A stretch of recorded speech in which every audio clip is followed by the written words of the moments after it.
Good morning प्यारे बच्चों। विषय गणित कक्षा 12 प्रश्नावली 1.1।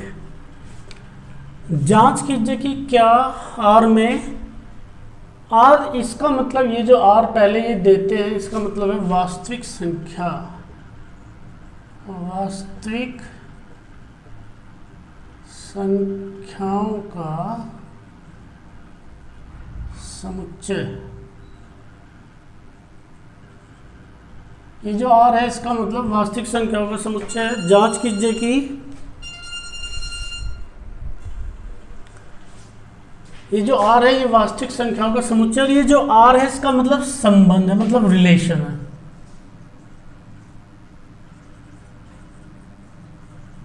ठीक है। जांच कीजिए कि क्या आर में, आर मतलब वास्तविक संख्याओं का समुच्चय, वास्तविक संख्याओं के समुच्चय में आर मतलब रिलेशन ए बी इस तरह से संबंधित है। ए छोटा या बराबर है बी क्यूब के द्वारा परिभाषित संबंध समतुल्य, सममित अथवा संक्रामक है। तो चलिए हम देख रहे हैं पहले फर्स्ट पार्ट में समतुल्य है।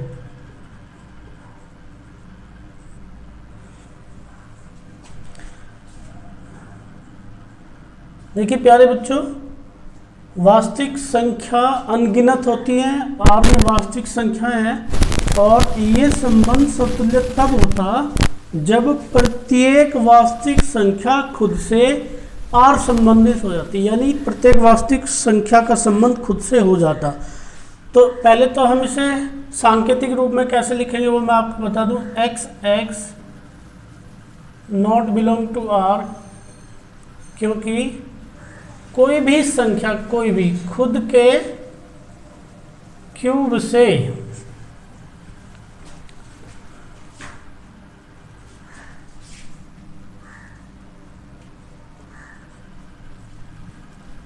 छोटी तो होती है पर बराबर नहीं हो सकती। कोई भी संख्या खुद के क्यूब से, खुद के घन से क्या हो सकती है, ये देखिए छोटी तो हो सकती है पर बराबर नहीं हो सकती। तो इसे काट देंगे आप। अतः आर समतुल्य नहीं है।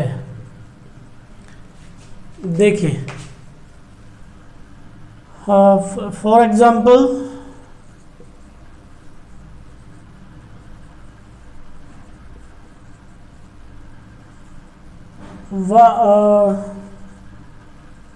To belong to R. देखिए दो जो एक संख्या है वो आर में है, दो तो नॉट आर मतलब वास्तविक संख्याओं का समुच्चय में, वास्तविक संख्या दो एक वास्तविक संख्या है।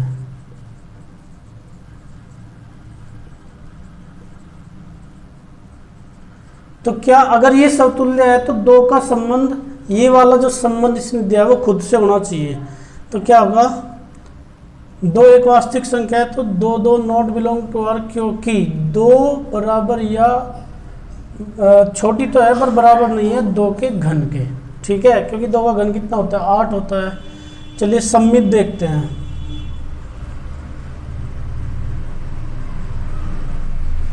सममित का मतलब होता है अगर ए और बी है, मतलब ए का संबंध, ए आर संबंधित है बी से तो बी भी आर संबंधित होनी चाहिए ए से। अगर ए आर संबंधित है बी से तो बी भी आर संबंधित होना चाहिए ए से। तो ऐसे संबंध को हम क्या कहेंगे, ऐसे संबंध को हम सममित संबंध कहेंगे, अदरवाइज संबंध सममित नहीं होगा। देखिए x y belong to are,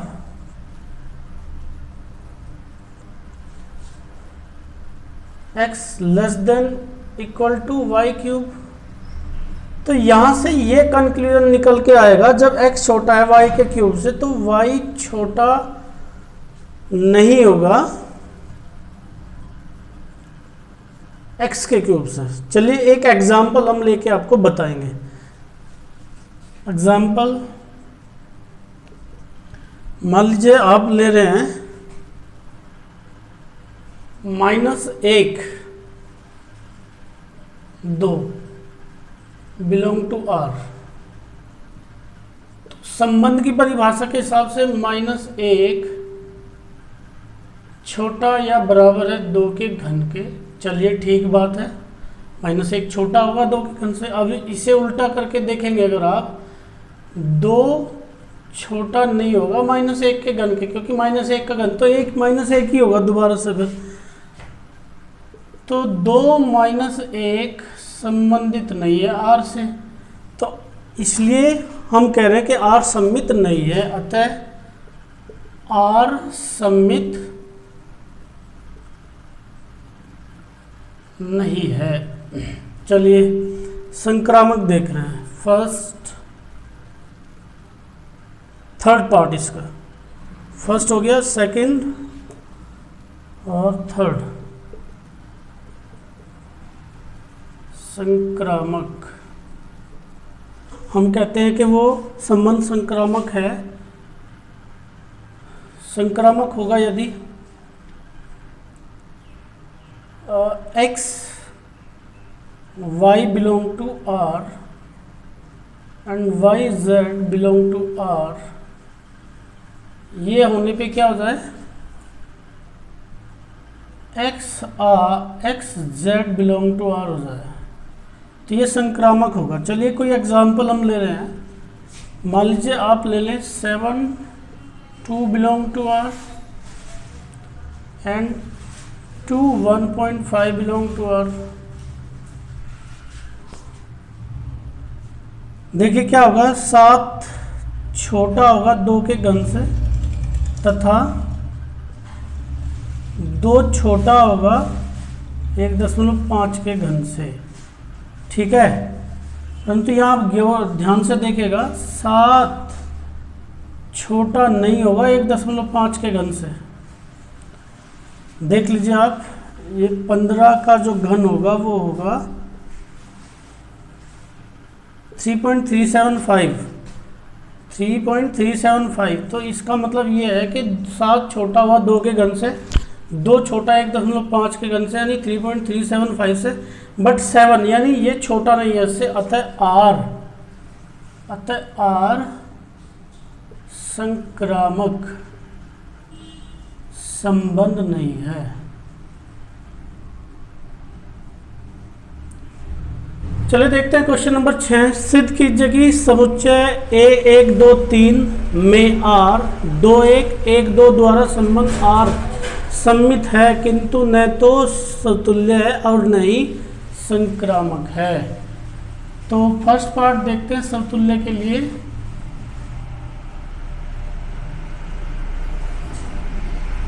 प्यारे बच्चों ध्यान से देखिए, परिभाषा में बार बार दोहराते रहता हूँ।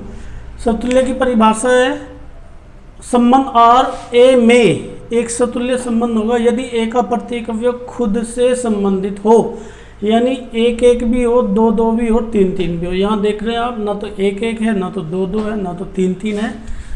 तो 1 belong to A, 2 belong to A, 3 belong to A, परंतु 1 1 2 2 तथा 3 3 नॉट बिलोंग टू R। अतः R समतुल्य नहीं है। ध्यान से देखिएगा, इसका भी यही मतलब है कि प्रत्येक अवयव खुद से संबंधित है, और इसका भी मतलब यही है, इसमें 1 2 3 है तो 1 1 भी होना चाहिए, R में 2 2 भी होना चाहिए, 3 3 भी। इनमें से कोई सा भी नहीं है तो R समतुल्य नहीं है। सेकंड में देखिए, सेकंड में क्या है, अगर 2 1 है तो 1 2 होना चाहिए, मतलब 2 1 बिलोंग टू R व 1 2 बिलोंग टू R। अतः R सममित है। ध्यान रखिएगा प्यारे बच्चों, कोई भी अवयव ले लीजिए, मान लीजिए 3 ले रहे हैं आप, अगर 1 3 है, 3 1 हो जाए तो सममित हो जाएगा।